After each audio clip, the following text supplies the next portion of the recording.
Hi, this is Barbara Bijou. Happy Mother's Day, everyone. So when we think of Mother's Day, most people think of the Hallmark cards, of flowers, possibly getting your mother breakfast in bed if you were a little kid and you were really pushed to do it. But when we think of Mother's Day, I want you to go back even further to 2250 BC, when the Romans celebrated the mother goddess Talaria.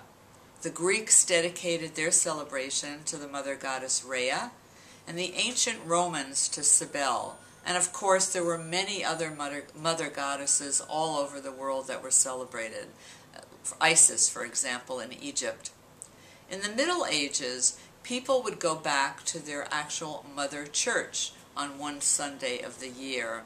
And then Mothering Sunday took place, which had to do with young children, especially kids and teenagers, were sent off to be servants far away from home. So on Mothering Sunday, they were actually let home to reunite with their parents and to celebrate with their family again.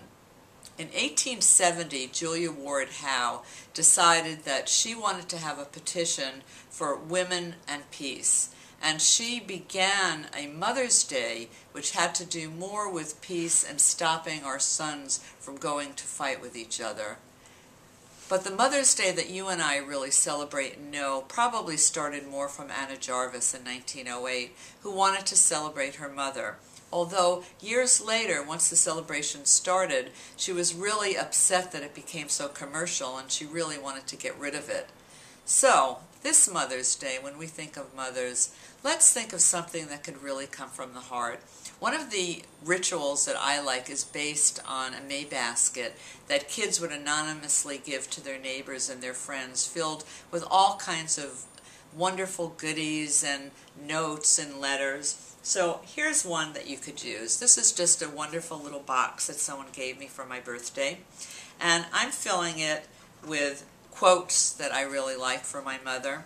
One that I like especially is, "The primal call is the call to love. It is a call to be loving and to accept love in return. It calls us beyond rhetoric and beyond excuses. It calls us out of ourselves." And my favorite Emily Dickinson quote, "The soul should always stand ajar, ready to welcome the ecstatic experience."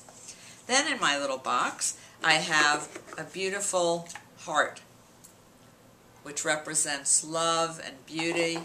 And because my mother is always so generous with money, I'm giving her some money back and a little keychain.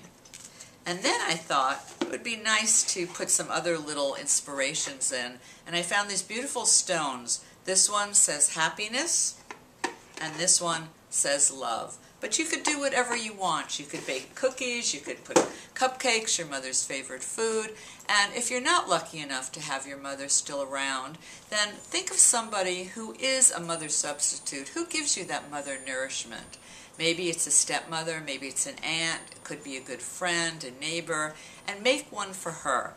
And I want to end by this little doll that somebody gave me, which I really like, so I want to send it out to you. I love you. Happy Mother's Day.